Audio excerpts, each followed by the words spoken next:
चीन, Japan, Korea उस इलाकों से और फिर पश्चिम से जहाँ की अरब देश अभी हैं, वहाँ से लोग यहाँ पे आते थे अध्ययन के लिए। और उस समय इतना एक कंपटीशन था कि नालंदा में कैसे वो लोग एडमिशन पाए। और उस समय का जो हमारा विज्ञान था, अपना जो फिलॉसफी था, जो हिस्ट्री का जो डायलेक्टिक्स था, उसका जो अध्ययन होता था, वो सारे विश्व में प्रभाव किया हुआ है। जी। आज अगर आप देखें कि साउथ ईस्ट एशिया का जो राज्य है, जहाँ पे हिंदू और बौद्ध धर्म का बहुत भारी प्रभाव है, वो ऐसे ही यूनिवर्सिटी से बाहर चल सर, आपको विनम्रता से रुको, क्योंकि जब नालंदा की बात करते हैं, इस इलाके की बात करते हैं, तो भगवान बुद्ध और भगवान महावीर का नाम स्वतः मन में आता है। और भारत ये हमेशा से कहता है, ये भगवान बुद्ध का जो शांति का संदेश है वो दुनिया भर में आगे बढ़ाता है। तो विश्व शांति की बात को वैश्विक मंचों पर सबसे मुखरता से रखने वाला देश भारत, अगर वो महावीर भगवान बुद्ध के नालंदा के लोकतांत्रिक व्यवस्थाओं के बैकड्रॉप में खड़े होकर विश्व नेताओं का स्वागत करता है, तो ये अपने आप में बहुत कुछ बयां करता है। और संभवतः मॉरिशस के प्रधानमंत्री इस वक्त मौजूद हैं, जिनका वो स्वागत कर रहे हैं, प्रधानमंत्री मोदी और राष्ट्रपति द्रौपदी मुर्मू जी। और निश्चित तौर से ये तमाम विश्व के नेताओं के आने का सिलसिला लगातार जारी है। जगन्नाथ का स्वागत किया जा रहा है, प्रधानमंत्री नरेंद्र मोदी और राष्ट्रपति द्रौपदी मुर्मू। हमारे साथ में शुभमोय भट्टाचार्य जी भी जुड़े हुए हैं। शुभमोय जी, ये भी बहुत महत्वपूर्ण होता है कि जब आप विश्व नेताओं का स्वागत कर रहे हैं, तो आपके पीछे की जो तस्वीर है वो भी एक बड़ा संदेश देती है कि आप आज नहीं, आप कितने पुराने विश्व गुरु रहे हैं, आपने दुनिया को क्या कुछ दिया है। लोकतांत्रिक व्यवस्थाएं आपकी आज की नहीं है, दुनिया में कितनी सदियों पुरानी है। शुभमोय जी। हाँ, बिल्कुल। और साथ में आपकी जो प्रतिष्ठा वो सिर्फ आज ही से नहीं बनता है, वो आपके पुराने चाल चलन वगैरह सब कुछ से बनता है। और ये बहुत बड़ा चीज़ है कि भारतीय सभ्यता, भारतीय संस्कृति, जिसमें हम लाइफ का, हम खासकर जो इसका जिक्र G20 डिक्लेरेशन में किया गया है, ये लाइफ भारतीय व्यवस्था से कुछ अच्छी तरह से जुड़ा हुआ है कि एनवायरनमेंट पॉजिटिव, एनवायरनमेंट के साथ सस्टेनेबिलिटी मान के हम जो चलते हैं, उनका पूरा कनेक्शन इसी हमारे, यही हमारा धरोहर है। और ये एक बहुत बड़ा चीज़ है जिसको हमने इस बारी सामने रखने में सक्षम हुए हैं। और ये बहुत बड़ा, आप जैसे कनेक्शन कर रहे थे कि अब पुरानी सभ्यता के साथ नई सभ्यता, नई ऊर्जा, दोनों का मिश्रण एक बहुत बड़ा पहलू होगा। बिल्कुल, और एक बहुत बड़ा पहलू होगा। और कैसे दुनिया के सबसे बड़े कन्वेंशन सेंटर में भारतीयता साफ तौर से दिखाई पड़ रही है, झलक रही है, जहां पे अष्टधातु की मूर्ति के साथ में नटराज की मौजूदगी ये बताती है कि किस प्रकार की स्थितियां, परिस्थितियों के साथ में भारत ने अपने आप को विश्व गुरु के तौर पर स्थापित किया था। उसकी जड़ों में कहीं ना कहीं लोकतांत्रिक व्यवस्थाएं हैं। तमाम ऐसी व्यवस्थाओं के साथ में वो समाहित रहा है, जिसको लेकर दुनिया आज काफी कुछ हासिल करने की कोशिश कर रही, क्योंकि परंपरागत चिकित्सा की बात हो या फिर अपना ज्ञान की बात हो। इस वक्त तस्वीरों में बांग्लादेश की प्रधानमंत्री शेख हसीना, उनका स्वागत करते हुए प्रधानमंत्री नरेंद्र मोदी और उनके साथ में राष्ट्रपति द्रौपदी मुर्मू, और निश्चित तौर से हमारे पड़ोसी मुल्क बांग्लादेश से आई हमारी प्रधानमंत्री शेख हसीना। और ये खुशनुमा तस्वीर, भट्टाचार्य जी, किस तरह से आप देखते हैं आप इसको? ये बहुत ही महत्वपूर्ण है। कल प्रधानमंत्री जी ने शेख हसीना के साथ बायलैटरल मीटिंग भी किया था। ये हमारे बहुत ही घनिष्ठ नेबर है, हमारे साथ इनका बहुत लंबा नाता है। और हमारा जो नेबरहुड के प्रति जो एक प्रायोरिटी है जी, हमारा जो बांग्लादेश के साथ जो रिलेशंस है, उससे ये उभर के आता है। और बंगबंधु का जो ख्याल आया था, जी आप बात करें, जो कि मैं कहना चाहता था कि जैसे आप देख रहे ये लोग आ रहे हैं, इसमें एक और भी झलक आता है कि भारतीय प्रवासी जो हैं, वो भी देश विदेश में जाकर एक बहुत इम्पोर्टेंट स्तर पर पहुंच चुके हैं। आपने देखा वो वर्ल्ड बैंक के चीफ जो है बंगा, वो वहाँ पे थे, वो प्रवासी हैं। अनिरुद्ध जगन्नाथ मॉरिशस के जो प्रधानमंत्री है, कुछ देर बाद आप देखेंगे कि यूके के भी प्रधानमंत्री आएंगे, वो भी प्रवासी है। हमारा जो एक संस्कृति है, जो कि हम लोगों ने देश विदेश में फैलाया हुआ है, और वहाँ के जो अपना संस्कृति है, उनके साथ वो मिल चुके हैं, लेकिन एक भारतीयता का जो है वो एसेंस वो उनके साथ रह जाता है। और ये भी बड़े सुंदर तरह से इस पे नजर आ रहा है। बिल्कुल, और ये अपने आप में तमाम तस्वीरें इस बात को बयां करने के लिए काफ़ी हैं कि कैसे भारत अपनी मेज़बानी में G20 की अध्यक्षता में वैश्विक समस्याओं के समाधान के लिए आगे बढ़ता नजर आया और एक कंसेंसस बनाता नजर आया। शुभमोय भट्टाचार्य जी भी हमारे साथ जुड़े हुए। शुभमोय जी, आपको लगता है कि दिल्ली डिक्लेरेशन को लेकर सहमति बनना ये भी भारत की बढ़ती क्षमताओं को सीधे तौर से दिखाता है? शुभमोय जी।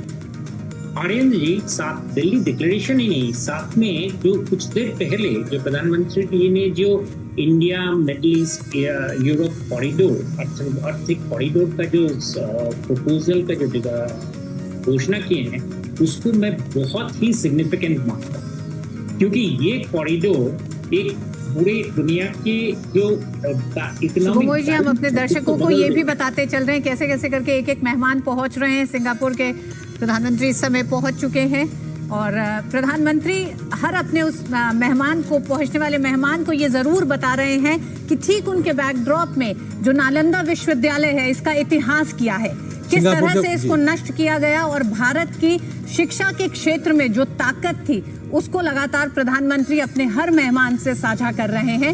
हमारे साथ स्टूडियो में जो तस्वीरों में हमने देखा कि अभी सिंगापुर के प्रधानमंत्री ली शिएन लूंग थे, उनका स्वागत किया, इस्तकबाल किया। और निश्चित तौर से ऋतु, आप जो बात कह रहे थे कि वो बैकड्रॉप अपने आप में मायने रखता है। आप एक इतना बड़ा जब इवेंट करते हैं तो आपको भारत की विविधता को दिखाना होता है। G20 की तमाम बैठकों के दरमियान हमने अपने तमाम शहरों में बैठकें की, लेकिन शिखर सम्मेलन दिल्ली में हो रहा है। बावजूद उसके हम अपने इतिहास से, अपनी संस्कृति से तमाम शिखर नेताओं को रूबरू करा रहे हैं। ये भी अपने आप में बेहद महत्वपूर्ण है। भट्टाचार्य, क्या आपको लगता है कि भारत ने जिस तरह से भारत मंडपम का जो पूरा एक तरह से तैयार किया है, उसमें नटराज की मूर्ति, सुबह ओडिशा का कोणार्क चक्र और अब नालंदा विश्वविद्यालय, भारत अपने उस इतिहास को भी इस दुनिया को दिखाना चाहता है, उस समृद्ध इतिहास को जिसमें शिक्षा, संस्कृति, परंपरा, सनातन सब कुछ समाहित है और विश्व कल्याण के लिए हर चीज का इस्तेमाल किया गया। ये G20 का जो प्रोसेस हुआ है, ना सिर्फ शिखर सम्मेलन, लेकिन इससे पहले भी जितने सारे मीटिंग्स हुए हैं, इसमें बहुत सारे अनोखे रूप नजर आए हैं पहली बार। और ये भारत ने इसको दिखाया है कि हमारा जो डेमोक्रेटाइजेशन है अपने देश में, एक जो स्पिरिट ऑफ इंक्लूजन है, हमारा जो इंक्लूसिव डेवलपमेंट है, हमारा जो पार्टिसिपेशन है, वो चाहे युवा का हो, नारी का हो, ये सब अपना हम G20 में सारे विश्व में फैलाना चाहते हैं। और ये एक मिसाल के उदाहरण के तौर पे हम दिखा रहे हैं। हमारा जो संस्कृति बहुत ही समृद्ध है, बहुत ही इंस्पिरेशनल है।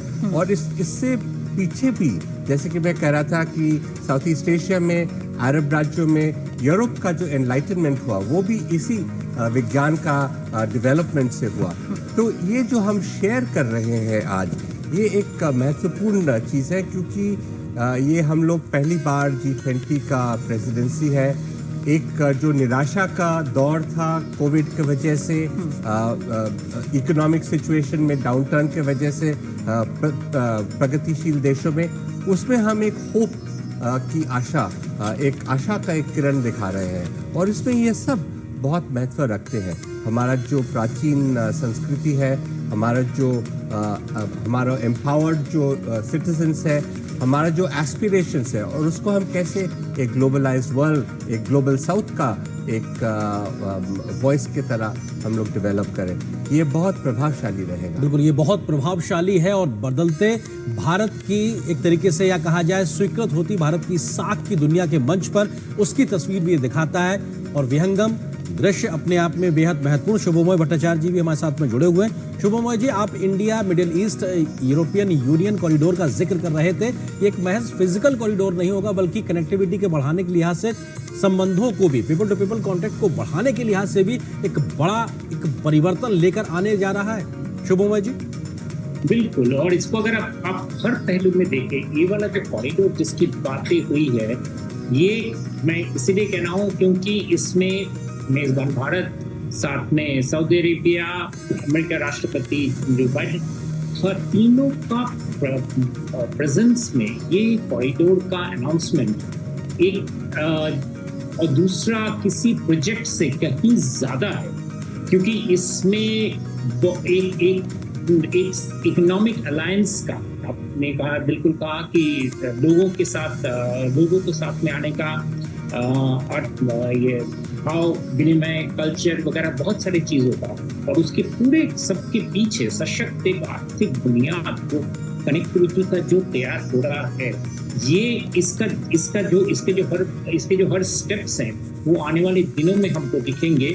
और मैं समझता हूँ क्योंकि इसके पहले कुछ और कॉरिडोर्स की बात हुई थी हमारे प्रतिवेशी राज्यों वगैरह ने, जो जिसकी वजह से दुनिया में काफी डिस्टर्बेंस आया था, उसको काउंटर करते हुए ये कॉरिडोर की जो घोषणा है, मैं मानता हूं कि दिल्ली डिक्लेरेशन के साथ साथ इसका भी बहुत बड़ा अहमियत है।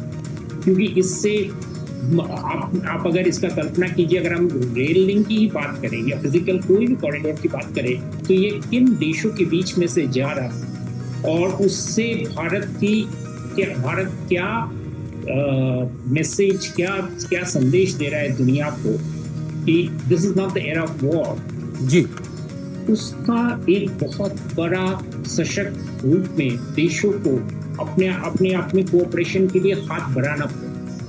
तो मुझे तो लगता है कि ये इसकी घोषणा का जो हर स्टेप्स होंगे, इसके हर बिंदु में इतने सारे इन्वेस्टमेंट्स वगैरह के छवि आएंगे कि वो पूरी दुनिया के, जैसे मैं कह रहा था कि पूरी दुनिया की अर्थव्यवस्था के लिए ये अभी थोड़ी देर पहले संजय जी बोल रहे थे कि इस पूरे हताशा का जो एक माहौल था, उसको बदलने में ये बहुत बड़ा कामगार कदम सिद्ध हुआ।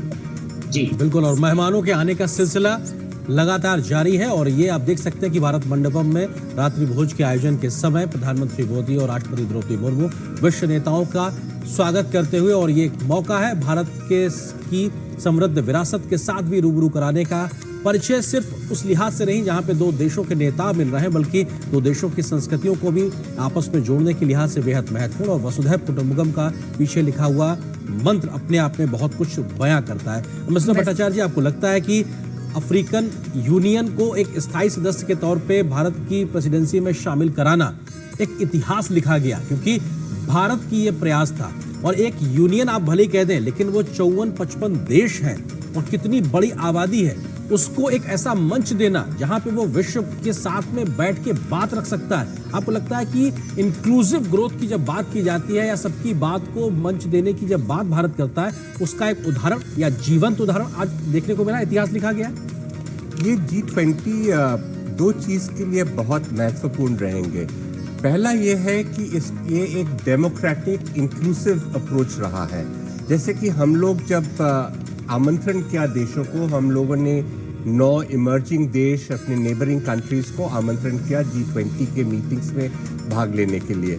और अब ये जो अफ्रीकन यूनियन का जो परमानेंट इंक्लूजन हुआ है G20 में, ये सबसे महत्वपूर्ण है, क्योंकि अफ्रीका एक ऐसा कॉन्टिनेंट है जो कि एक्चुअली हमारे विश्व का भविष्य के लिए बहुत इम्पोर्टेंट है।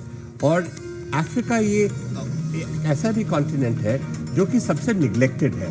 तो हमारे भारत के नेतृत्व में जो अफ्रीकन यूनियन को इस संगठन में शामिल करना, मेरे ख्याल में ना सिर्फ G20 के लिए, ना सिर्फ अफ्रीकन यूनियन के लिए, लेकिन हमारे विश्व के भविष्य के लिए बहुत महत्वपूर्ण है। जी शुभमोय जी, आपको लगता है कि अफ्रीका कॉन्टिनेंट में भारत की देर से पहुंचने की बात को लेकर या कुछ अन्य देशों की पहले पहुंचने की बात को लेकर कई प्रकार की चर्चाएं लगातार होती रही, लेकिन भारत के इस प्रयास से आपको लगता है कि भारत की मौजूदगी पूरे कॉन्टिनेंट में एक और मजबूती के साथ अब देखने को मिलेगी, एक बदले हुए परिदृश्य में देखने को मिलेगी?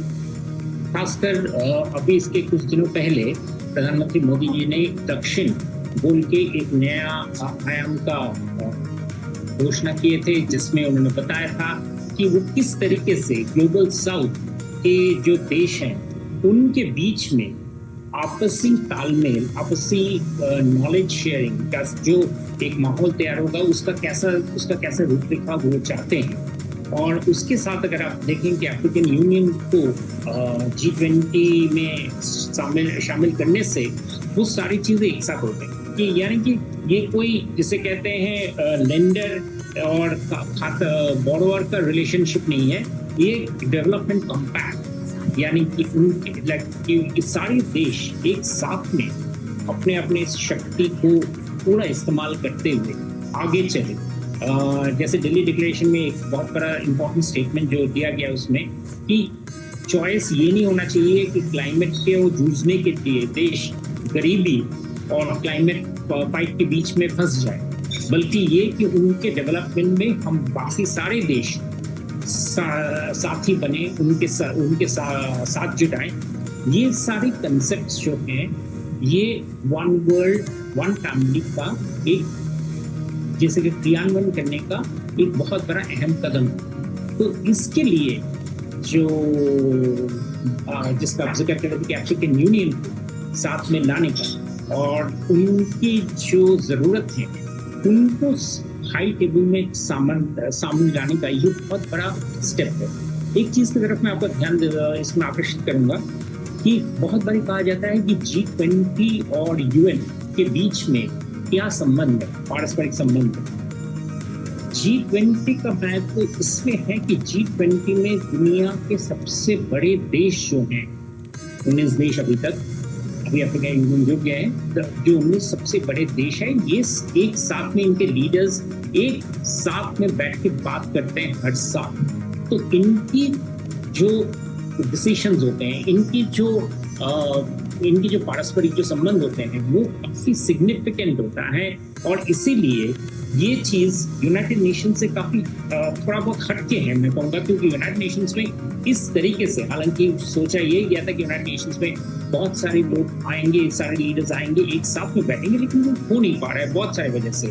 लेकिन ये यहाँ पे जो फास्ट डिसीजन मेकिंग का एक जो परंपरा शुरू हुआ है और हर बारी क्राइसिस में 2008 से लेकर हम देख रहे हैं जी कि 20 एक निर्णायक के रूप से सामने आ रहा है दुनिया में, अर्थव्यवस्था को, दूसरी सारी चीज़ों को, कोविड के समय में जैसे हेल्थ इमरजेंसी को संभालने के लिए, या उसके बाद जैसे अभी ये जो रशिया यूक्रेन वॉर हुआ वहाँ पे दिशा देने के लिए इस बारी के डिक्लेरेशन में ये सब चीज़ें बहुत माने रखती हैं। मैं खासकर आपका आकर्षित करूंगा कि इस बारी का जो डिक्लेरेशन है उस डिक्लेरेशन में कोई फुटनोट या कोई अपेंडिक्स डिसेंडिंग नोट्स नहीं है। ये बहुत बड़ा चीज है इस बारी दुनिया में। जी, ये आप बहुत महत्वपूर्ण बात करें, डिसेंडिंग नोट्स नहीं है और कंसेंसस भारत के निगोशिएशन कैपेबिलिटीज को भी दिखाता है कि तमाम डिफरेंसेस के बाद भी प्रधानमंत्री ने कहा ना कि ग्लोबल डिस्ट्रस्ट वाली एक तरीके से स्थिति आती है जहां पर विश्वास की कमी देखने को मिलती है, लेकिन ग्लोबल ट्रस्ट डेफिसिट की जो उन्होंने बात की उसको दूर करने की जो बात की जा रही है। एम्बेसडर भट्टाचार्य, हम देखते हैं मल्टीलैटरल फोरम्स जब होते हैं और पिछले कुछ दिनों में बदलती जियोपॉलिटिक्स के तहत हमने देखा कि उनकी प्रासंगिकता पे भी सवाल हो रहा है, साथ ही साथ वो कुछ बहुत बड़े निर्णय लेने की तरफ कुछ अड़चन दिखाई दे रहे हैं, जिसका कारण बन रहा है जियोपॉलिटिक्स। आज ऐसे समय जब वैश्विक अर्थव्यवस्था पर एक संकट है, तमाम देश बहुत सारी आर्थिक चुनौतियों से जूझ रहे हैं, ऐसे में अगर भारत G20 के पहले दिन कुछ बड़े मकसद निकालने में कामयाब हो जाता है तो इसे आप क्या मानते हैं? देखिए, मल्टीलैटरल इंस्टीट्यूशंस जो है आज के दिन पे वो ज़्यादातर जो UN और उसके बॉडीज़ हैं वो दूसरे महायुद्ध के बाद बने हुए थे और वो 20वीं सदी के जो परिस्थिति थे उसके अनुसार बनाए गए थे। आज 21वीं सदी में हालात बहुत बदल चुके हैं। ग्लोबल साउथ का एक बहुत अहम रोल बन चुका है। इमर्जिंग नेशंस जो है जैसे कि इंडिया, इनका रोल ग्लोबलाइजेशन में और ग्लोबल डिसीजन मेकिंग में बहुत बढ़ चुका है। लेकिन वो मल्टीलैटरल प्लेटफॉर्म का जो डिसीजन मेकिंग है, चाहे वो UN हो या वर्ल्ड बैंक IMF हो, उस पर पूरी तरह से रिफ्लेक्टेड नहीं है। इसीलिए हम लोग बहुत दिन से कह रहे थे कि उनमें भी रिफॉर्म्स लाने की आवश्यकता है। G20 का भी आप अगर शुरुआत देखें, वो G7 से G20 बना था और इसलिए बना था क्योंकि G7 वो फाइनेंशियल क्राइसिस, इकोनॉमिक क्राइसिस जो हो रहे थे 20वीं सदी के एंड में, उनको वो सही करने के लिए सक्षम नहीं थे और उन्होंने रियलाइज किया था कि जो इमर्जिंग नेशंस है, इमर्जिंग इकोनॉमीज है, उनके साथ उनको मिलना चाहिए। तो ये एक जो सहयोग का जो दौर शुरू हुआ था, ये अभी जो, क्योंकि हम ग्लोबल साउथ के मेन प्रतिनिधि है इंडिया, और हम लोग इस ग्लोबल साउथ को हम लोग एक नए तरह से एक वॉइस दिया है। प्रधानमंत्री जी ने voice of global south summit किया था जिसमें 125 देशों ने भाग लिया था। उसका जो निष्कर्ष निकला उसको आज हम भारत के तौर से G20 के सामने उसको सामने रखा, तो ग्लोबल साउथ का एक वॉइस बना। इसलिए मल्टीपोलैरिटी जो बन चुका है वो एक हकीकत है, लेकिन मल्टीलैटरलिज्म जो है उसके अनुसार अभी तक नहीं बदला है। तो ये अभी फ्लक्स का सिचुएशन है, अभी बदलाव का सिचुएशन है, जहां की मल्टीपोलैरिटी से पुश हो रहा है कि ग्लोबल साउथ, बाकी इमर्जिंग नेशंस जो है उनका वॉइस का अहमियत दिया जाए और मल्टीलैटरलिज्म को उसके अनुसार बदलना है, रिफॉर्म करना है। ये बहुत ही इंटरेस्टिंग सिचुएशन है और इस वजह से आज जो इंडिया का प्रेसिडेंसी है, सबसे महत्वपूर्ण हम कहेंगे ऑर्गेनाइजेशन जो कि G20 जर्मनी के है, चांसलर ओलाफ शोल्ज साहब इस वक्त यहाँ पे आप देख सकते हैं उनको, और निश्चित तौर से भारत और जर्मनी के संबंधों के लिहाज से कहा जाए तो बेहद महत्वपूर्ण है, क्योंकि और इस वक्त प्रधानमंत्री चांसलर साहब को इस बात का जानकारी देते हुए कि पीछे आपके बैकड्रॉप में क्या है, और ये निश्चित तौर से नालंदा की ये तस्वीर अपने आप में बताने के लिए बहुत कुछ काफ़ी अपने आप में बयां करती है कि किस तरीके से भारत सदियों पुराना एक विश्व गुरु का जो उसको तमगा मिला हुआ है वो ऐसे ही नहीं है।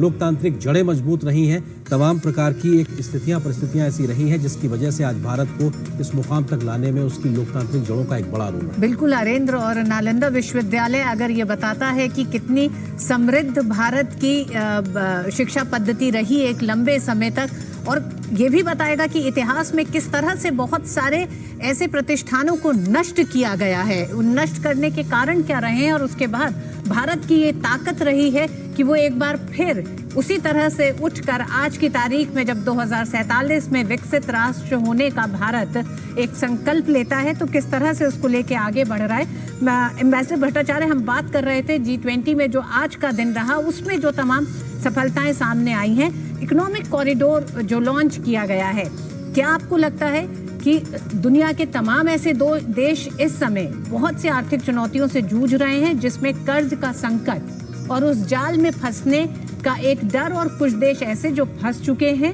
उनके निकलने के रास्ते के तौर पर भी इस मंच ने, क्योंकि ये आर्थिक मोर्चे का एक पूरा ये मंच है, तो उसने एक समाधान निकाला है। साथ ही साथ प्रधानमंत्री ने जब कहा कि कनेक्टिविटी विभिन्न देशों के बीच आपसी व्यापार को तो बढ़ाती है, विश्वास को भी बढ़ाती है, लेकिन इसमें ये ध्यान रखना होगा कि तमाम देशों की संप्रभुता और अखंडता का सम्मान किया जाए, फाइनेंशियल वायबिलिटी को प्राथमिकता देना, उन्होंने कहा। प्रधानमंत्री ने बहुत स्पष्ट रूप से कहा था कि जैसे हम लोगों ने कोविड को ओवरकम किया है, वैसे ही हम बाकी सब जो समस्या है उनको भी हम ओवरकम कर सकते हैं, लेकिन ये जो ट्रस्ट डेफिसिट है उसको हमें पहले संभालना होगा।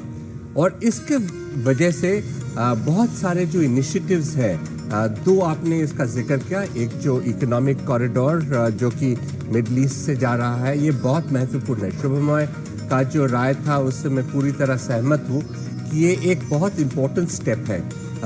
अभी जो आप देखते हैं कि एनर्जी सिक्योरिटी की ओर से मिडल ईस्ट का रीजन बहुत ही इम्पोर्टेंट है, और अगर हम आगे डेवलपमेंट की ओर चले, सस्टेनेबल डेवलपमेंट की बात करते हैं, तो ये इकोनॉमिक एनर्जी सिक्योरिटी का जो अहम रोल है उसको और कंसोलिडेट करना चाहिए, उसमें और एफिशिएंसी लाने की ज़रूरत है।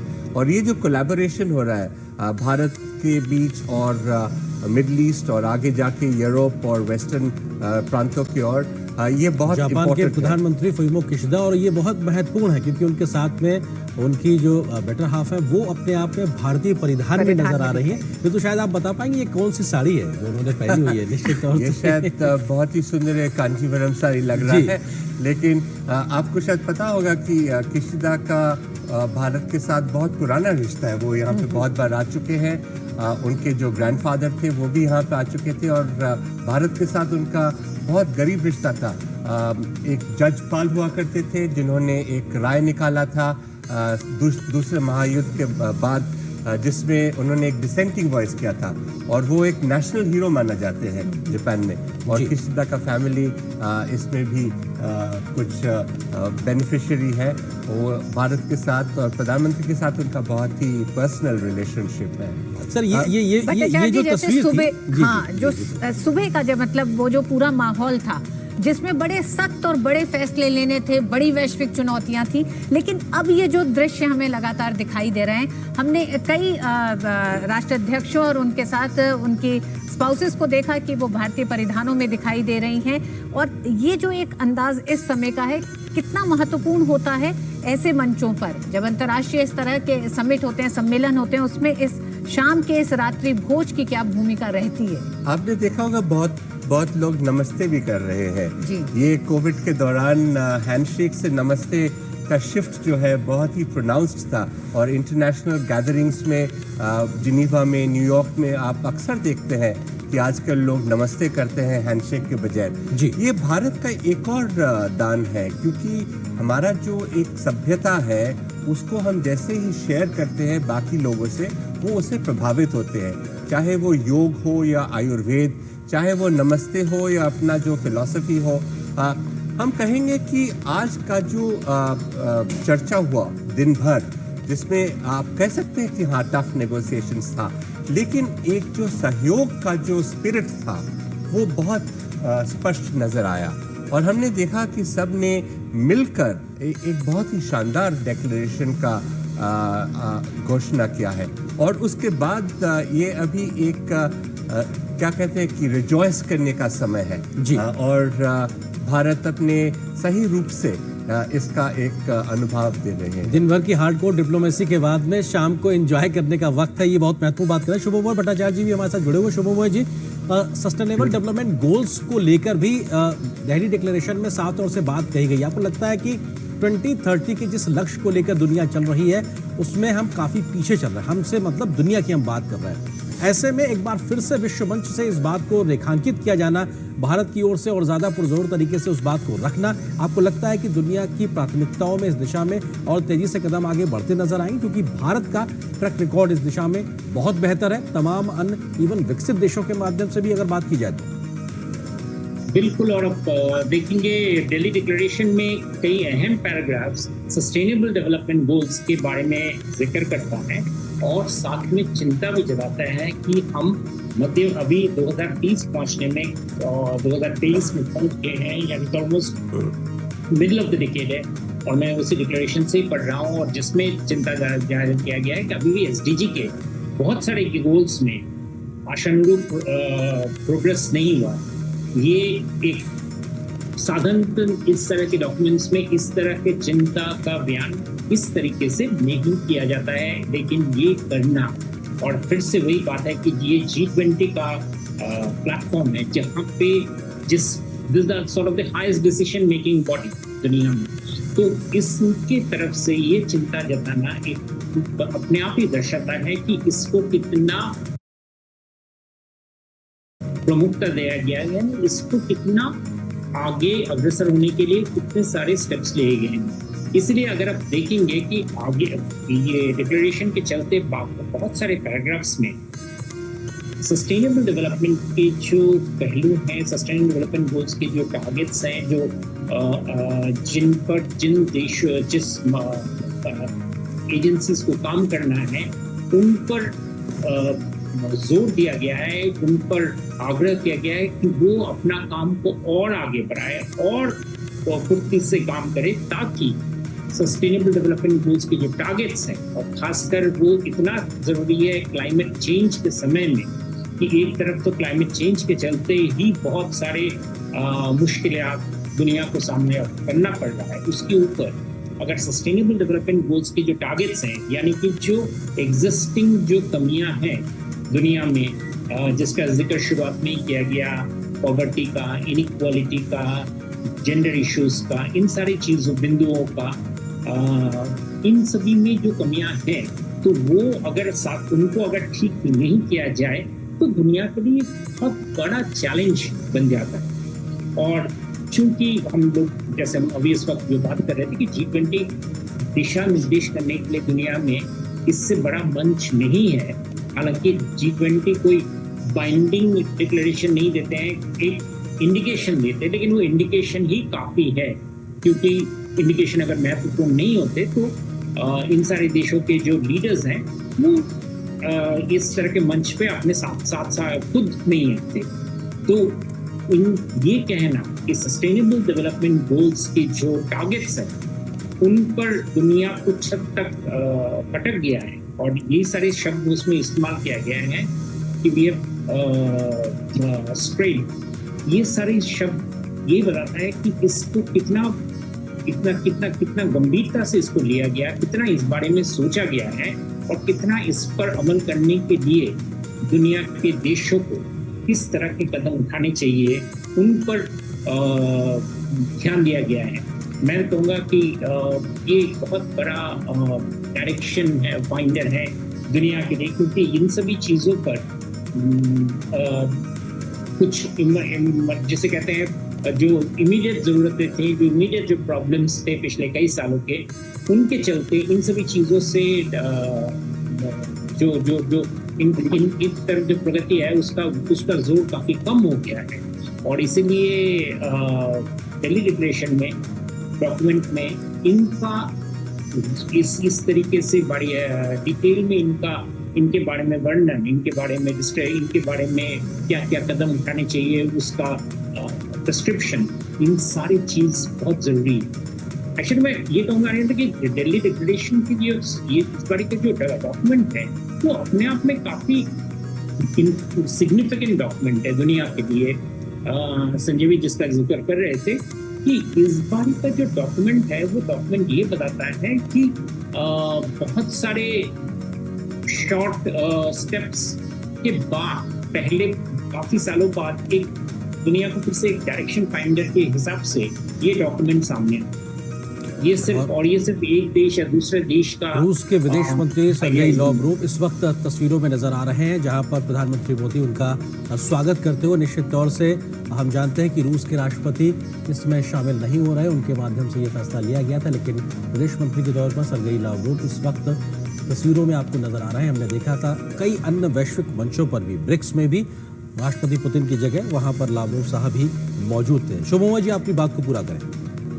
हाँ, तो इस एसडीजी का जो डिस्क्रिप्शन, मैं कहता हूँ दिल्ली और दिल्ली डिक्लेरेशन का जो अहमियत है वो दोनों अभी तो हम जिक्र कर रहे हैं, बहुत सारी चीजों को लेकर हम आगे देखकर खुश होते हैं। मैं ये कहूँगा कि इस डिक्लेरेशन का महत्व अभी और भी ज्यादा बिल्कुल होता नजर आएगा। बिल्कुल सर, मैं आता हूँ आपके पास। संजय भट्टाचार्य जी, आपसे एक रिएक्शन लेंगे, क्योंकि सर्गेई लावरोव साहब को हमने देखा पुतिन साहब की जगह। किस तरीके से आप देखते हैं इस पूरे भू राजनीतिक स्थितियों के बीच में, हमारी मेजबानी के बीच में, इन तस्वीरों को? आप जानते हैं कि ऐसे जो इंटरनेशनल गैदरिंग्स होते हैं, चाहे वो G20 हो या पहले ब्रिक्स हुआ था, हर एक देश अपना जो कौन प्रतिनिधि होगा वो खुद चुनते हैं और उसका हम पूरा सम्मान करते हैं। और सर्गेई लावरोव तो भारत का बहुत ही पुराना मित्र भी है। हाल में आपने भी जिक्र किया था कि ब्रिक्स का जो समिट हुआ था, जो कि जोहानिसबर्ग में, उसमें भी पुतिन मौजूद नहीं थे। उन्होंने एक वीडियो मैसेज भेजा था हालांकि, बट सर्गेई लावरोव वहाँ भी थे। ऋषि सुनक इस वक्त ऋतु नजर आ रहे हैं, और ब्रिटेन के प्रधानमंत्री ऋषि सुनक, क्योंकि हमने देखा है कि कैसे भारत और भारतीयता के साथ में उनका जुड़ाव है, और हर भारतीयों को इस बात को लेकर फख्र भी है, क्योंकि भारतीयों को भी लगता है कि हाँ, भारत से जुड़ाव रखने वाले व्यक्ति दुनिया के कितने बड़े ओहदों पे मौजूद हैं और दुनिया के बड़े मुल्कों को दिशा देने में बड़ा रोल अदा कर रहे हैं। आप नमस्ते का जिक्र कर रहे थे। बिल्कुल उसी मुद्रा में ऋषि सुनक भी दिखाई दे रहे हैं, और या भारत पहुंचने के बाद भी उन्होंने कहा कि भारत आने के उनके कई मायने हैं। उनका जो 2 से 3 दिन का जो प्रवास है उसमें बहुत सारे वो कार्यक्रमों के साथ आए हैं। ऋषि सुनक और उसके वाइफ दोनों ही भारत से जुड़े हुए हैं, भारतीय ही कह सकते हैं। वो एक प्रैक्टिसिंग हिंदू है, जो कि उन्होंने यूके के पार्लियामेंट में भी उन्होंने इसका जिक्र किया था। ये आज एक बहुत ही अनोखा समय है जहाँ की आप देख रहे हैं कि बहुत सारे देशों में पॉलिटिकल लीडरशिप में भी बहुत सारे भारतीय लोग हैं। प्रधानमंत्री के तौर पे UK, Ireland, Portugal, Suriname, Guyana, Seychelles, Mauritius, इन सब के जो प्रधानमंत्री हैं सभी भारतीय ओरिजिन के हैं। यूएस के वाइस प्रेसिडेंट भी, उनका भी भारत से नाता है। अभी हाल में सिंगापुर का जो नए राष्ट्रपति चुने गए हैं वो भी भारतीय ओरिजिन के हैं। तो एक जो भारत का जो प्रभाव और एक ये शांतिपूर्ण एक जो संस्कृति का जो प्रभाव है, ये हम लोग बहुत सारे जगह में देख रहे हैं। बिल्कुल, ये तस्वीरें अपने आप में ऋतु बहुत कुछ बयां करती हैं। ब्रिटेन के प्रधानमंत्री ऋषि सुनक अपनी पत्नी के साथ में, राष्ट्रपति द्रौपदी मुर्मू और प्रधानमंत्री नरेंद्र मोदी खुशनुमा माहौल में बातचीत होते हुए, सभी के चेहरों पे मुस्कुराहट, और निश्चित तौर से ये आपसी संवाद जो है ये बहुत कुछ बयां इसलिए भी करते हैं कि जब माहौल ऐसा बेहतर हो तो आगे बातें ट्रांसलेट होती भी नजर आती है। तमाम जो रुके हुए ठहरे हुए बातें होती हैं, फैसले होते हैं, वो आगे जमीन पर उतरते भी नजर आते हैं जब शीर्ष नेताओं में इस प्रकार की केमिस्ट्री होती है, इस प्रकार की बातचीत होती है। और ब्रिटेन के लिहाज से अगर बात की जाए तो फ्री ट्रेड एग्रीमेंट को लेकर जो लगातार निगोशिएशंस चल रहे हैं, निश्चित तौर से बहुत जल्द ही वो अपने अंतिम रूप में पहुंचते नजर आएंगे। हमारे साथ में शुभमोय भट्टाचार्य जी भी जुड़े हुए। शुभमोय जी, आपको लगता है कि ब्रिटेन के साथ में अगर संबंधों के लिहाज से बात की जाए तो उस दिशा में तेज गति से प्रगति की उम्मीद सभी लोग लगाए हुए हैं? शुभमोय जी, आप मुझे सुन पा रहे हैं? एम्बेसडर संजय, ये तस्वीरें तो बता रही हैं भारत ने G20 से विमेन लेड डेवलपमेंट की भी बात की है।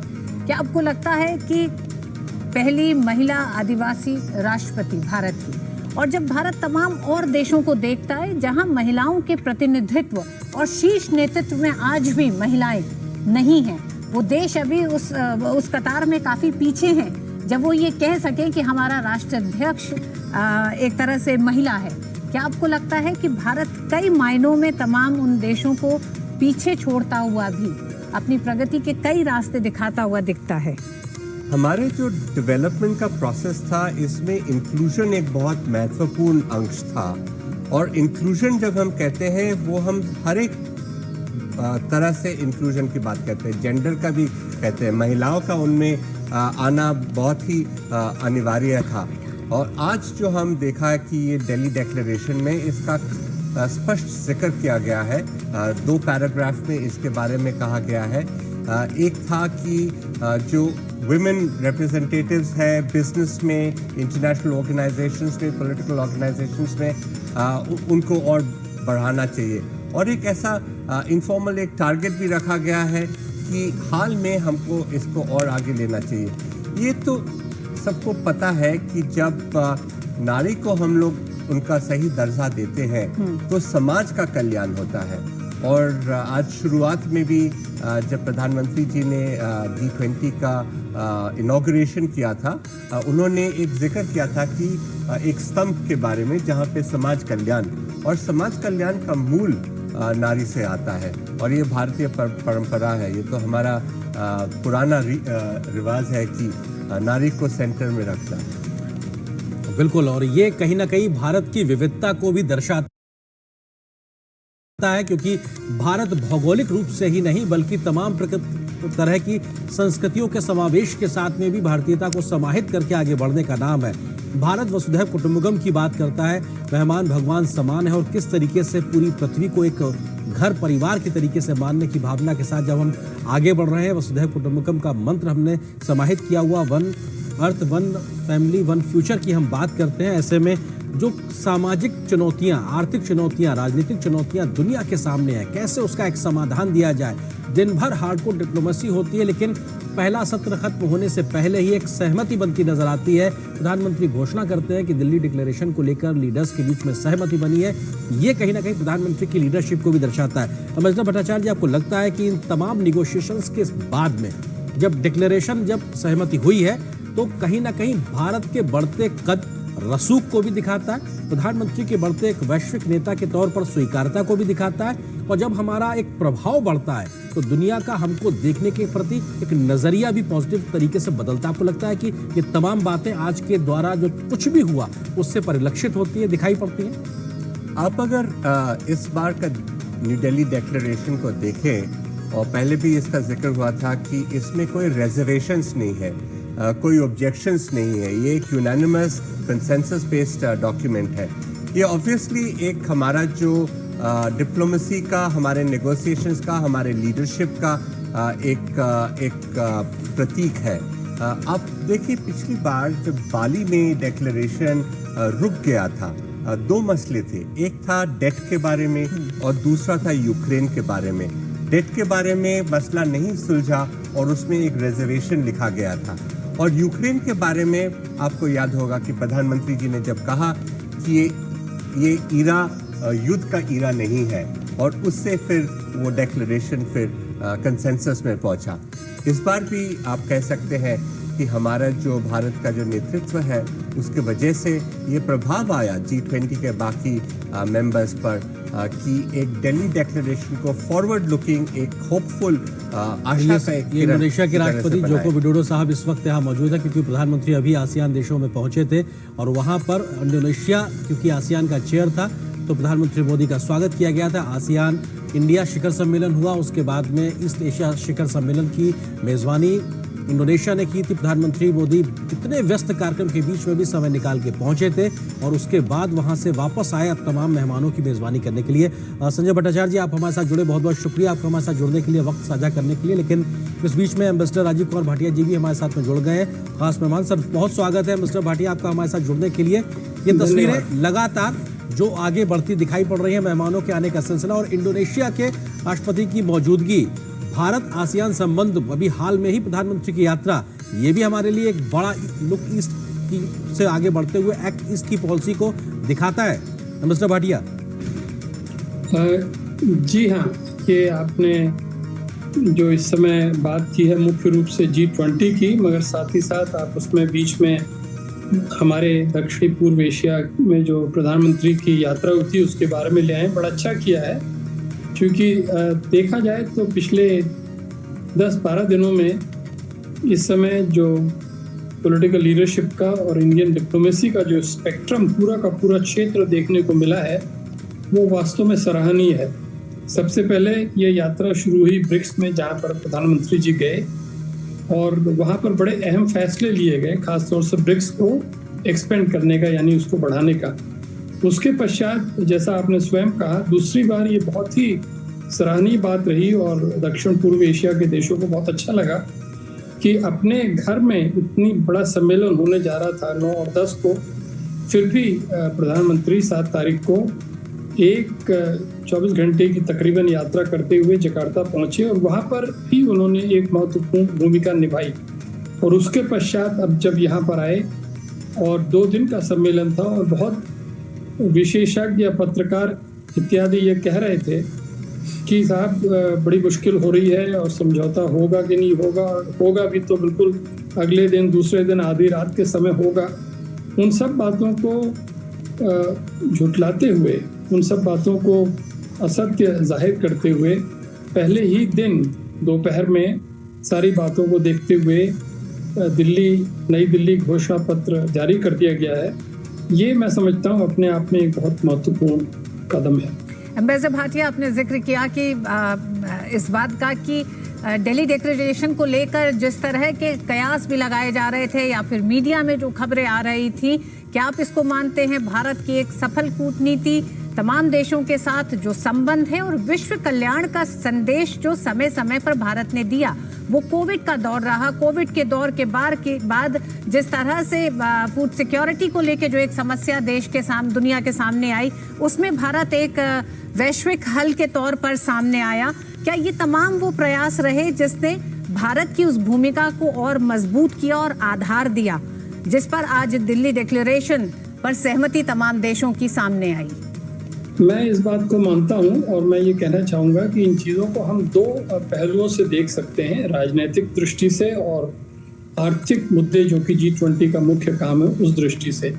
तो राजनीतिक दृष्टि से भारत का जो इस समय दृष्टिकोण है वो वास्तव में एक मिडिल पाथ को फॉलो करने का रहा है और ये खास तौर से जब यूक्रेन का युद्ध हुआ तो उस समय देखा गया था और आज उसका नतीजा है कि हम रूस का समर्थन प्राप्त कर सके। रूस को कभी भी हमने कितना ही प्रेशर पड़ा दिल्ली के ऊपर, भारत के ऊपर, मगर उसको हमने उसकी पब्लिक रूप में आलोचना नहीं करी। जो कुछ भी हमें उससे कहना था हमने अंदरूनी तरीके से कहा और साथ ही साथ ये कहा कि रूस एक बड़ा देश है, हमारा मित्र है, उसकी हम आलोचना नहीं कर सकते। उसका जवाब ये हुआ कि आज रूस ने जब ये देखा कि भारत के लिए, G20 के लिए, दुनिया के लिए ये घोषणा पत्र जारी करना ज़रूरी है, तो उन्होंने अपना सहयोग दर्शाया और जो ही उन्होंने अपना सहयोग दर्शाया, दूसरा देश जिससे थोड़ा भय था, जिससे चिंता थी, चीन,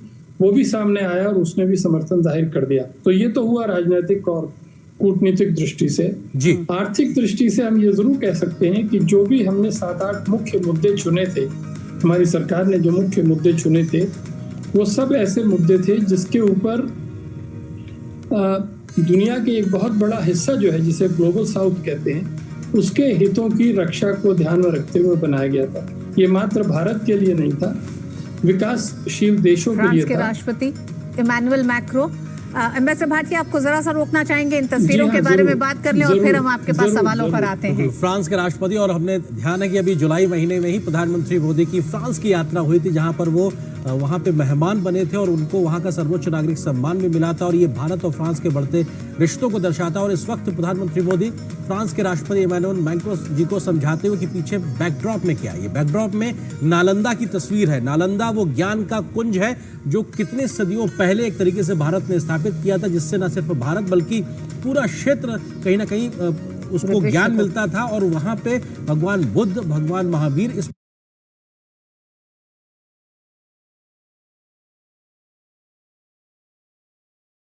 पूरे इलाके के लिहाज से अगर देखा जाए तो वो भी दिखाई पड़ते हैं। और जब भारत ये कहता है कि ये युद्ध का नहीं, बुद्ध की बात को मानते हुए शांति को स्थापित करने का युग है, तो ये निश्चित तौर से उस तस्वीर से भी निकलती हुई एक उम्मीद की किरण है, जो आज दिखाती है कि हम उतने पहले भी अपने मूल्यों के साथ जुड़े थे। सदियों पुरानी 5वीं से 12वीं शताब्दी के बीच अगर लिहाज से बात की जाए, और आज भी हम उन लोकतांत्रिक परंपराओं के साथ आगे बढ़ते नजर आ रहे हैं। और फ्रांस के साथ भारत की बढ़ती दोस्ती ये अपने आप में दिखाता है किस प्रकार से भारत और फ्रांस के रिश्तों में एक नई गहराई आई है। अमिताभ जी, भाटिया जी, हम इन्हीं तस्वीरों में समझना चाहेंगे भारत और फ्रांस के लगातार बढ़ते रिश्ते, आपसी समझ, और ये महज व्यापारिक रिश्ते नहीं है बल्कि तमाम मसलों पर बढ़ती समझ ये दिखाती है कि ये बात अब एक और स्तर ऊपर है, जहां पे हमारी समझ आगे है और फ्रांस भी हमको अहमियत किस स्तर की देता है। मिस्टर भाटिया।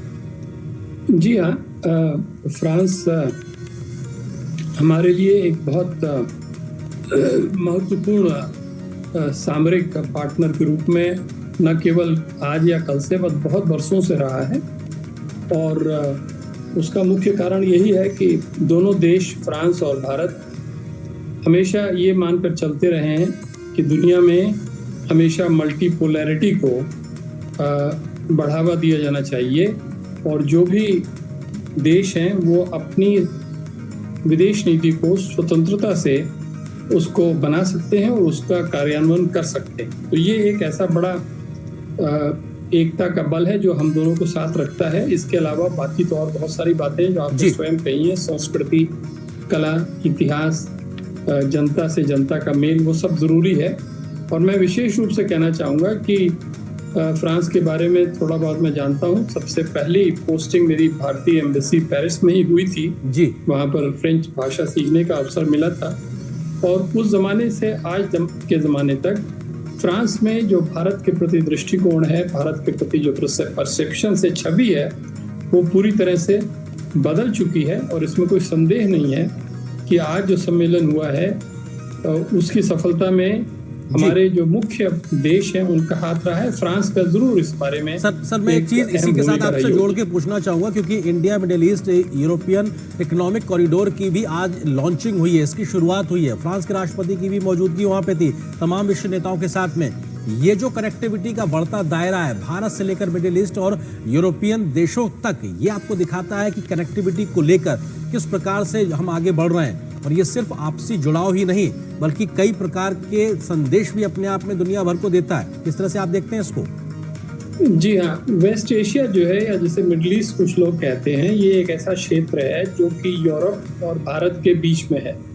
भारत का इससे ऐतिहासिक संबंध रहा है, और ये जो इकोनॉमिक कॉरिडोर या कनेक्टिविटी कॉरिडोर की बात आज आगे बढ़ी है, दो बातें मैं स्पष्ट करना चाहूँगा कि ये प्रत्यक्ष रूप से G20 का प्रोजेक्ट नहीं है, मगर G20 के सम्मेलन का पूरा लाभ उठाते हुए जो भी संबंधित देश थे उनके नेताओं ने अपनी अलग से बैठक में शामिल होकर और पहले से जो तैयारी का काम चल रहा था उसको आगे बढ़ाते हुए अपना अनुमोदन किया है। और इसकी आपने जैसा स्वयं कहा, इसके आर्थिक जो लाभ होंगे वो न केवल क्षेत्र को होंगे बल्कि उसके जितने भी पार्टनर्स होंगे उनको भी मिल सकता है। हमें ये ध्यान रखना पड़ेगा कि ये बिल्कुल अभी शुरुआत है इस प्रोजेक्ट की, समय लगेगा, मगर इसके परिणाम अंत में सभी देशों के लिए, उनके लोगों के लिए, उनके बिजनेस के लिए और उनके नेतृत्व के लिए अच्छे होंगे, ऐसा माना जाता है। खास तौर से इसलिए क्योंकि इस क्षेत्र में बहुत वर्षों से लड़ाइयाँ होती रही हैं, और यदि अब ये क्षेत्र पूरी तरह से विकास के रास्ते पर चल पड़ेगा, विकास पर अपना फोकस करेगा, तो निस्संदेह शांति बनाने के यत्न में जो भी पुराने संघर्ष हैं वो धीरे धीरे समाप्त होंगे, ऐसी आशा कर सकते हैं। जी, अम्बेसडर भाटिया, हम बात कर रहे हैं लगातार जिस तरह से आज रात का रात्रि भोज का आयोजन हो रहा है, हम ये भी देखते रहे हैं कि पिछले अगर हम 10 साल की बात करें, प्रधानमंत्री नरेंद्र मोदी, ये जो तमाम आमंत्रित देश हैं G20 में, इनमें से बहुत से ही देशों के साथ और लगभग सभी देशों के साथ द्विपक्षीय संबंध भी हैं। क्या आप ये मानते हैं कि प्रधानमंत्री अपने जब दौरे करते रहे हैं इन तमाम देशों में, तो भारत की संस्कृति को इन देशों से जोड़ते रहे हैं? आज जब ये तमाम राष्ट्राध्यक्ष भारत पहुंचते हैं, दिन भर की बड़ी मुलाकातों और ठोस मुद्दों पर मंथन के बाद ये जो वक्त है रात्रि भोज का, मुलाकातों का, क्या आपको लगता है ये भी एक सॉफ्ट डिप्लोमेसी में एक बड़ी भूमिका अदा करते हैं? निस्संदेह मैं एक स्कॉलर के रूप में, क्योंकि मैं तो बहुत वर्षों पहले विदेश सेवा से रिटायर हो चुका हूँ, मगर पिछले 13-14 सालों में researcher, scholar, think tank leader के रूप में काम करता रहा हूँ। तो स्कॉलर के रूप में मैं ये कह सकता हूँ कि आज भारत के पास एक फॉरेन पॉलिसी प्राइम मिनिस्टर है, यानी एक ऐसा प्रधानमंत्री जो बहुत सक्रिय विदेश नीति में विश्वास रखने के लिए सारी दुनिया में जाना जाता है। और ये विशेष रूप से एक हमारे लिए बड़ा एसेट है, क्योंकि प्रधानमंत्री ने दुनिया के विभिन्न क्षेत्रों के नेताओं से एक बहुत गहरे व्यक्तिगत संबंध बना लिए, और उसका परिणाम ये है कि अगर कोई मसला अधिकारियों के स्तर पर, डिप्लोमेट्स के स्तर पर नहीं सुलझ पाता है, तो जब राजनीतिक नेताओं के स्तर पर जाता है तो उसको सुलझने में बहुत ज़्यादा समय नहीं लगता है। और ये आज ही हमने देखा, जब आज इतिहास बना, जैसा मैं कह रहा था कि एक तरफ तो लोग सोच रहे थे कि साहब दूसरे दिन के अंत में 12 बजे रात तक भी अगर घोषणा पत्र छप जाए तो बहुत बड़ी चीज़ होगी, मगर तकरीबन 24 घंटे पहले इस परिप्रेक्ष्य में कि पिछले 9 महीनों में न ऑफिशियल स्तर पर ना ही मंत्रियों के स्तर पर एक भी not a single consensus document had emerged.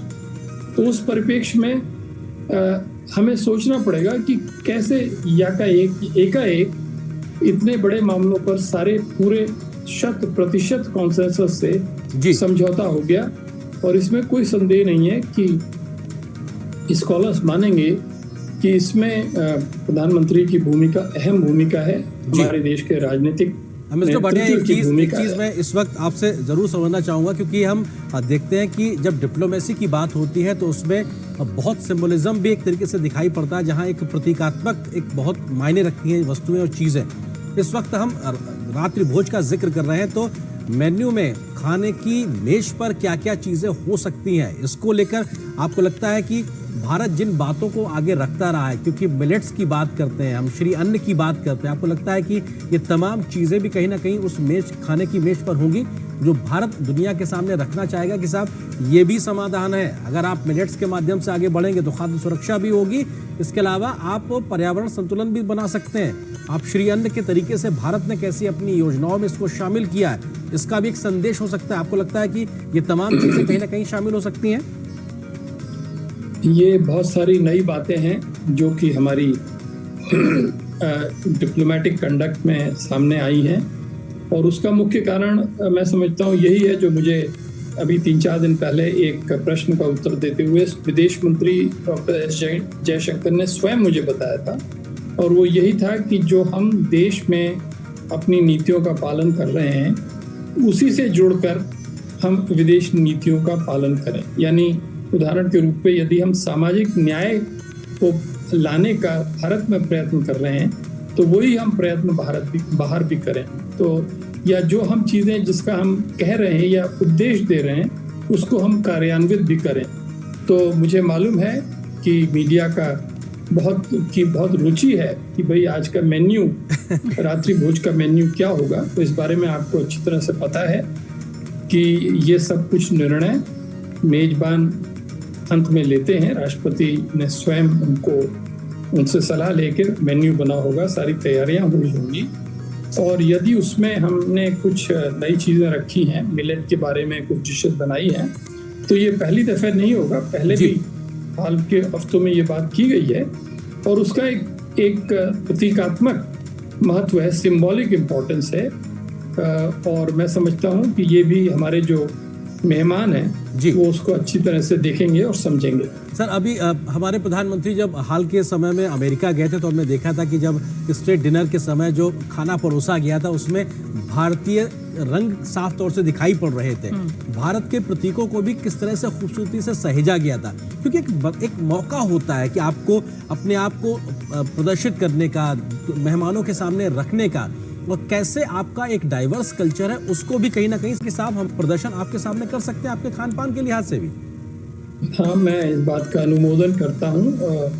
और दोनों तरफ से एक अगर अच्छा दृष्टिकोण रहे, मेज़बान की तरफ से और मेहमान की तरफ से, जो सत्कार करने वाला है उसकी तरफ से और जो अतिथि है उसकी तरफ से, चाहे वो रात्रि भोज वॉशिंगटन में हो रहा हो या पेरिस में हो रहा हो या दिल्ली में हो रहा हो, हमारा सबसे बड़ा धर्म यह है कि अतिथि को हम प्रसन्न करके उसको सुविधा के अनुसार उसको अपने घर में अच्छी तरह से सत्कार करके वापस करें। और साथ ही साथ उसका ये बड़ा मन होता है कि जब हम भारत आए हैं तो भारत की कला, संस्कृति, इतिहास, यहाँ का हैंडीक्राफ्ट, यहाँ के विभिन्न प्रकार के खाने पकवान, उन सब का स्वाद लिया जा सके, एक इंडिया एक्सपीरियंस किया जा सके। तो उस दृष्टि से मैं कह सकता हूँ, जो बार बार चीन के बारे में कहा जाता है, मैं कह सकता हूँ कि G20 की summit, it is a summit with Indian characteristics. यानी ये एक ऐसा सम्मेलन है जो भारत की पूरी छवि से जुड़ा हुआ है, उन दोनों चीज़ों को अलग नहीं किया जा सकता है। और ये बात मैं समझता हूँ जो हमारे सारे महत्वपूर्ण अतिथिगण आए हैं वो इस बात को लेके जाएंगे। उन्होंने जो यहाँ से फ़ोटो खींची होंगी, जो वीडियो बनाए होंगे, जो उन्होंने नोट किया होगा, क्योंकि विदेशी पत्रकार वगैरह जो मुझसे मिल रहे हैं वो बराबर इस बात को कह रहे हैं कि this is a G20 summit with Indian characteristics. जी, एम्बेसडर भाटिया, शेरपा अमिताभ कांत ने कहा था कि action oriented new Delhi declaration है। क्या आप मानते हैं कि जिस तरह से आप कह रहे हैं नया भारत, बदला भारत, मजबूत भारत, उसकी एक तस्वीर इस पूरे दिल्ली डिक्लेरेशन में भी दिखाई देगी? हम जानते हैं कि ये विश्व की आर्थिक समस्याओं के समाधान का मंच है G20, लेकिन बहुत साफ उन्होंने कहा कि 8 पैराग्राफ्स ऐसे हैं जिसमें जियोपॉलिटिकल इश्यूज को शामिल किया गया है।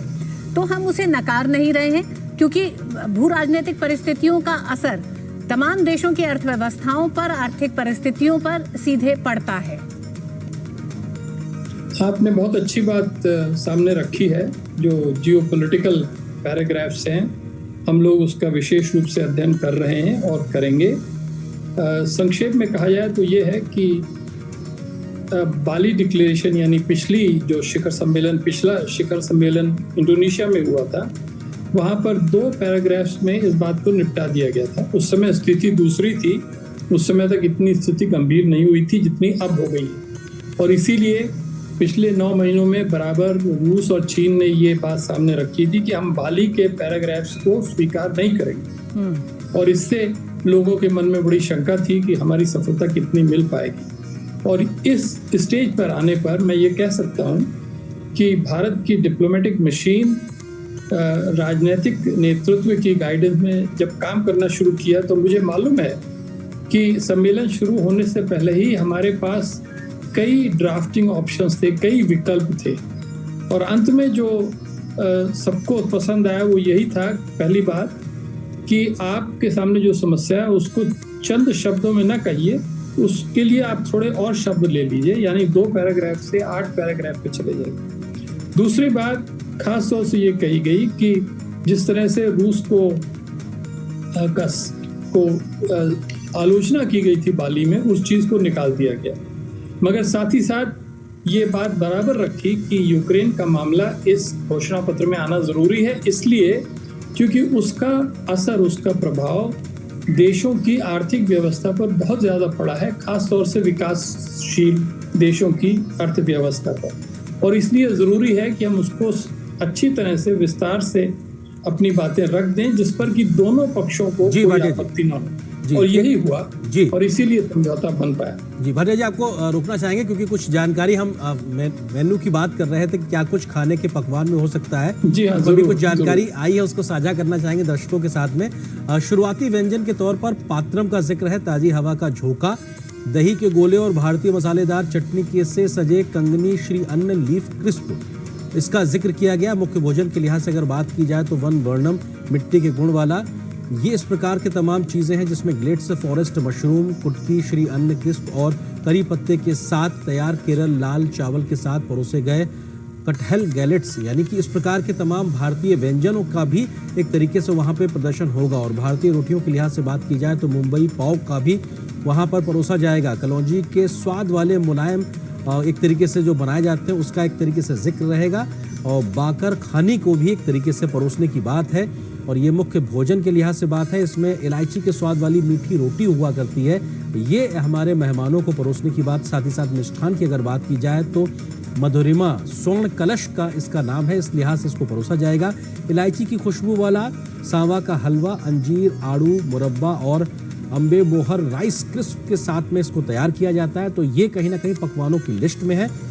पेय पदार्थ की बात की जाए तो कश्मीरी कहवा, फिल्टर कॉफी और दार्जिलिंग की चाय, ये कहीं ना कहीं शामिल किया गया। ऋतु, हम जिस बात का जिक्र कर रहे थे कि भारत के तमाम राज्यों की विविधताओं को परोसते हुए कहीं ना कहीं खाने की मेज पर भी भारत की विविधता के दर्शन होंगे। तमाम चीजें सहेजी जाएंगी जिनको परोसा जाएगा मेहमानों को। निश्चित तौर से मेहमानों के लिहाज से भी इस बात का ख्याल रखा जाता है, राजीव जी बेहतर बता पाएंगे, लेकिन अपनी तरफ से मेजबान क्या अतिरिक्त उनको परोसता है, इस बात को भी दिखाया जाता है। और इसमें भारत की कोशिश क्या है, किन किन चीजों को समाहित किया गया, इसका प्रदर्शन कहीं ना कहीं रहेगा। मिस्टर भाटिया, G20 के पूरे इस सम्मेलन को, मतलब इसकी तैयारी से लेकर आज पहले दिन की शुरुआत रात्रि भोज में जिस तरह से अरेंद्र ने बताया कि खाने के लिए किन किन व्यंजनों को चुना गया है और तमाम तमाम राज्यों के व्यंजनों को चुना गया है, इसके लिए क्या आपको लगता है G20 के इस पूरे शिखर सम्मेलन को एक आम जनता के आयोजन के तौर पर भी इसे बनाया गया, संभ्रांत राष्ट्रों तक ही सीमित ना रख के? हम ये बात कह सकते हैं, क्योंकि मैंने ये आपसे स्वयं पहले कहा कि जो भारत की विविधताएं हैं हर क्षेत्र में, कला, संस्कृति, हैंडीक्राफ्ट, क्विजीन और आर्किटेक्चर, उन सबको देखते हुए हमारा यत्न यही रहा था, सरकार का यत्न यही रहा था कि जब बाहर से लोग आए, नेता आए, उन्हें भारत की जो डाइवर्सिटी है, भारत की जो वैरायटी है, उसका अनुभव करने का अवसर मिले। क्योंकि आखिर हम जानते हैं कि इतने बड़े नेता कभी कभी आते हैं और एक साथ तो मेरे ख्याल से बहुत बरसों पहले कभी आए हों तो आए हों, मगर निस्संदेह ये जो शिखर सम्मेलन है ये लिविंग मेमोरी में अपने आप में एक बड़ा सम्मेलन माना जाता है। और सबसे बड़ी चीज़ ये है कि हमने दोनों तरफ का ख्याल रखा है। एक तरफ जो भारत की सॉफ्ट पावर है वो पूरी तरह से शोकेस की गई है, दिखाई गई है, उसका प्रदर्शन किया गया है, जिसमें ये सारी बातें जो आप कह रहे हैं वो आ गई हैं।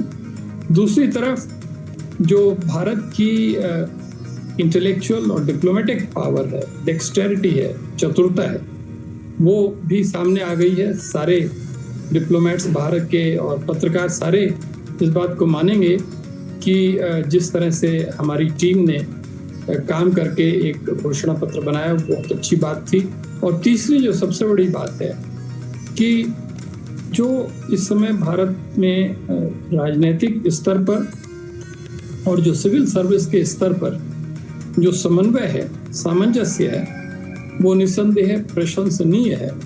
आज आपने देखा प्रेस कॉन्फ्रेंस में भी ये बात सामने आई, किस तरह से दो मंत्री, सीनियर मंत्री बैठे हुए थे, विदेश मंत्री और वित्त मंत्री, और उनके साथ 3 या 4 जो मुख्य अफसर हैं, जिसमें कि शेरपा अमिताभ कांत शामिल थे, हर्ष श्रृंगला चीफ कोऑर्डिनेटर शामिल थे, और फाइनेंस सेक्रेटरी या department of economic affairs secretary शामिल थे। और बहुत अच्छी तरह से जो हमारी कहानी थी, जो हमारी स्टोरी थी कॉन्फ्रेंस की, उसको दर्शाया गया। तो देखिए, विदेश के नेता, विदेश के पत्रकार, विदेश के डिप्लोमेट्स, वहाँ से आए हुए दूसरे विजिटर्स, नेताओं की पत्नियाँ, वो अपने आप में बहुत ज़रूरी हैं, महत्वपूर्ण रोल अदा करती हैं। उन सब ने आज भारत की एक ऐसी छवि देखी है, आज नहीं कल से आए हुए देखी है और कल तक देखेंगे। उसको मैं समझता हूँ वो बहुत समय तक अपनी स्मृति में बनाए रखेंगे और ये मान के चलेंगे कि भारत तेजी से बदल रहा है और भारत के सामने पूरी दुनिया की जो स्टेज है उसमें एक अहम भूमिका निभाने के लिए भारत पूरी तरह से कटिबद्ध है। सर, जो दिल्ली डिक्लेरेशन में जो तमाम महत्वपूर्ण बातों का जिक्र किया गया है, उसमें इस बात को भी रेखांकित किया गया है कि ये तस्वीरें इस वक्त इटली की प्रधानमंत्री जॉर्जिया मेलोनी, इस वक्त प्रधानमंत्री उनका स्वागत करते हुए राष्ट्रपति द्रौपदी मुर्मू। निश्चित तौर से मेहमानों के आने का सिलसिला लगातार जारी है। हमने देखा कि कैसे जब आज इंडिया, मिडिल ईस्ट और उसके साथ साथ यूरोपियन यूनियन तक कॉरिडोर की, इकोनॉमिक कॉरिडोर की बात हुई थी, तो उस वक्त भी हमने देखा कि इटली किस प्रकार से उसमें साझा था। साथ ही साथ जब ग्लोबल बायोफ्यूल अलायंस का शुरुआत हुई है, उसमें भी इटली भारत के साथ खड़ा नजर आ रहा है। तो अपने आप में ये बताता है कि आखिर कैसे तमाम मंचों पर, तमाम देशों के साथ में भारत के बढ़ते सहयोग अपने आप में इस बात को इंगित करते हैं कि भारत के साथ मिलकर विश्व की बेहतरी के लिए कदमताल करने को आज तमाम देश तैयार नजर आ रहे हैं, क्योंकि तमाम वैश्विक चुनौतियों के लिए भारत एक समाधान देता नजर आ रहा है। इंटरनेशनल सोलर अलायंस हो या फिर बायोफ्यूल अलायंस की बात हो। अमृता भाटिया, आपको लगता है कि ये भी अपने आप में एक बड़े महत्वपूर्ण इनिशिएटिव्स हैं और भारत के माध्यम से, चाहे योगा की बात हो, इंटरनेशनल ईयर ऑफ मिलेट्स की बात हो, या फिर किस तरीके से इंटरनेशनल सोलर अलायंस की शुरुआत की गई हो, मिशन लाइफ की शुरुआत की गई हो, और आज इस प्रकार के दो बड़े इनिशिएटिव्स भी देखने को मिले हैं। बायोफ्यूल इनिशिएटिव्स को आप किस तरह से देखते हैं, क्योंकि ये ना सिर्फ हर एक देश के किसानों की बेहतरी के लिए है, बल्कि दुनिया में फॉसिल फ्यूल्स के इस्तेमाल को कम करेगा, पृथ्वी के संरक्षण को भी फायदा देता नजर आएगा। स्वच्छ ऊर्जा को लेकर एक ग्लोबल इकोसिस्टम बनाने का एक बड़ा प्रयास 2015 के इंटरनेशनल सोलर अलायंस के बाद। जी हाँ, ये सारे जो नए इनिशिएटिव्स हैं जिनके बारे में मैं ऐसा तो नहीं कह सकता हूँ कि मैं सबके बारे में विशेषज्ञ हूँ और सबके बारे में पूरी तरह से जानता हूँ, मगर जो उसका पॉलिटिकल और डिप्लोमेटिक प्रभाव है उसके बारे में मैं ज़रूर कह सकता हूँ कि इन सब इनिशिएटिव्स से, इन सब अलायंसेस से एक बात ज़रूर विश्व के सामने आ चुकी है, वो ये कि भारत में इस समय एक ऐसी ऊर्जा है जिसकी वजह से नए विचार, नए कॉन्सेप्ट, नए इनिशिएटिव्स बराबर आ रहे हैं।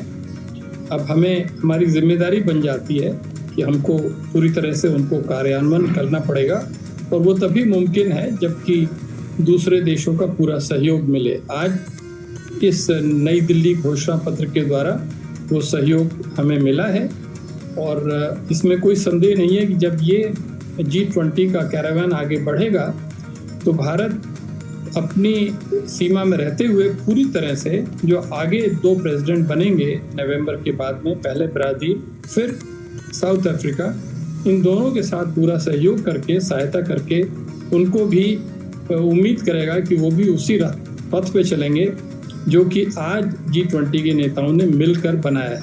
और अंत में 2026 में जब अमेरिका G20 का नेतृत्व करेगा, तब तक हमें उम्मीद करनी चाहिए कि दुनिया की दिशा, दुनिया की स्थिति और दुनिया के सामने जो चुनौतियां हैं उनमें बहुत कुछ सुधार आ चुका होगा। सर, एक और जानकारी जो अभी इस वक्त निकल के आई है, जहां पे ये डिनर राष्ट्रपति द्रौपदी मुर्मू जी के माध्यम से दिया गया है विश्व के नेताओं के, तो निश्चित तौर से भारतीय व्यंजन के साथ साथ भारतीय संगीत का भी एक तरीके से वहां पे प्रदर्शन है। और इस बात की जानकारी है कि संगीत मंडली गंधर्व अतोघम का जिक्र है, जिनके माध्यम से भारतीय वाद्य यंत्रों का, भारतीय परंपरा को वहां पे सामने रखा जाएगा मेहमानों के सामने।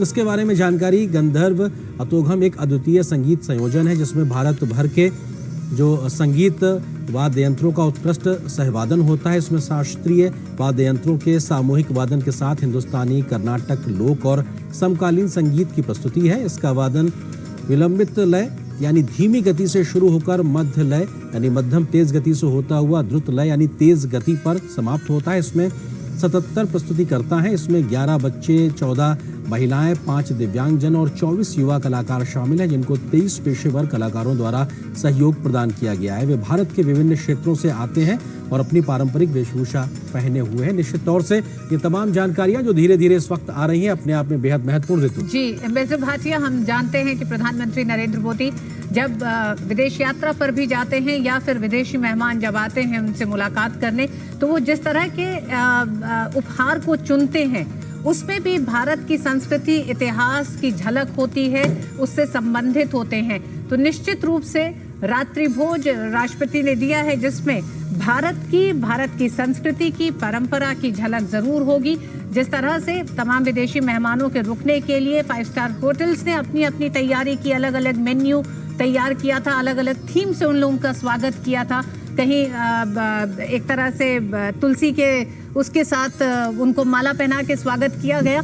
तो ये सारी चीजें हमें लगता है कि रात्रि भोज में भी जरूर किसी न किसी रूप में शामिल होंगी, जो यादगार बनाएंगी तमाम राष्ट्र अध्यक्षों के लिए भी और उनके साथ जो उनकी पत्नियां आई हुई हैं उनके लिए भी। मैं पूरी तरह से सहमत हूँ आपके साथ, और ये भी अपने सम्मेलन का एक बहुत महत्वपूर्ण पहलू है या अंग है। हमें हमेशा ध्यान रखना चाहिए कि नेताओं के साथ उनकी पत्नियां आई हुई हैं, कुछ नेता के साथ शायद उनके बच्चे भी आए हुए हैं, और फिर साथ ही साथ जो उनके प्रतिनिधिमंडल के वरिष्ठ सदस्य हैं, वो लोग भी अपने आप में बहुत महत्वपूर्ण भूमिका रखते हैं। आज जो मंत्री है, हो सकता है कल वही सीधी तस्वीरें इस वक्त अमेरिका के राष्ट्रपति जो बाइडेन इस वक्त पहुंचे हैं भारत मंडपम, और प्रधानमंत्री मोदी और राष्ट्रपति द्रौपदी मुर्मू के साथ में उनके स्वागत करते हुए। और निश्चित तौर से अमेरिका के राष्ट्रपति का ये दौरा बेहद महत्वपूर्ण, क्योंकि G20 के माध्यम से वैश्विक मसलों और मुद्दों पर कैसे मिलकर आगे बढ़ा जाए। अमेरिका के साथ भारत के बढ़ते संबंधों में हमने देखा है कि पीएम मोदी और राष्ट्रपति जो बाइडेन का अपने एक जो दोस्ती है, आपसी केमिस्ट्री है, उसका एक बड़ा रोल रहा है ऋतु। जी हाँ, और इस केमिस्ट्री की पहली झलक तब मिली जब राष्ट्रपति बाइडेन हवाई अड्डे पहुंचे भारत, और सीधे उसके बाद द्विपक्षीय वार्ता के लिए प्रधानमंत्री आवास पहुंचे। और वहां के वो जो दृश्य थे, 2 मजबूत लोकतंत्रों के एक साथ धमक करते हुए वो जो दृश्य थे, वो ये बताते थे कि किस तरह से आने वाले समय में वैश्विक चुनौतियों के हल की तरफ दोनों देश साथ चल रहे हैं। और हम इस समय देख रहे हैं जब प्रधानमंत्री नालंदा विश्वविद्यालय के बारे में राष्ट्रपति बाइडेन को बता रहे हैं। ये बताता भारत का इतिहास भी है, भारत पे जिस तरह के प्रहार हुए उस की भी बात ये बताता है नालंदा विश्वविद्यालय का ये दृश्य। दुनिया के सबसे बड़े और सबसे पुराने लोकतंत्र के प्रमुख नेता इस वक्त खड़े हुए हैं, और उनके बीच में इस बात की जानकारी को साझा करना। प्रधानमंत्री मोदी बता रहे हैं, भले ही आप दुनिया के सबसे पुराने लोकतंत्र हैं, लेकिन हमारी सदियों पुरानी लोकतांत्रिक जड़ें भी कहीं ना कहीं समाहित रही हैं इस प्रकार की व्यवस्थाओं में। तो निश्चित तौर से भारत आज जिन लोकतांत्रिक व्यवस्थाओं के माध्यम से दुनिया की वैश्विक व्यवस्थाओं को आगे बढ़ाने की बात करता है, उसके डीएनए में है, उसकी एक तरीके से जड़ों में है। और ये बात अपने आप में इस तस्वीर से भी ऋतु जाहिर होती है, जब हम नालंदा की इस तस्वीर को बैकड्रॉप में देखते हैं, जहां पर प्रधानमंत्री इस बात का जिक्र करते हैं। हम शुक्रिया करेंगे राजीव भाटिया साहब का, जो हमारे साथ जुड़े हुए थे, और संभवतः हमारे सहयोगी ऋतु इस वक्त जुड़ गए। अशोक श्रीवास्तव हमारे साथ जुड़ गए हैं। जी अशोक, आप भारत मंडपम में ही मौजूद हैं, राष्ट्रपति बाइडेन भी पहुंच चुके हैं, रात्रि भोज की तैयारियां भी हो चुकी हैं। चाहेंगे दर्शकों को पता चले कि किस तरह का माहौल, क्या दृश्य, क्या तैयारियां, क्या रात्रि भोज में क्या परोसा जाएगा और क्या क्या उपहार भी हो सकते हैं।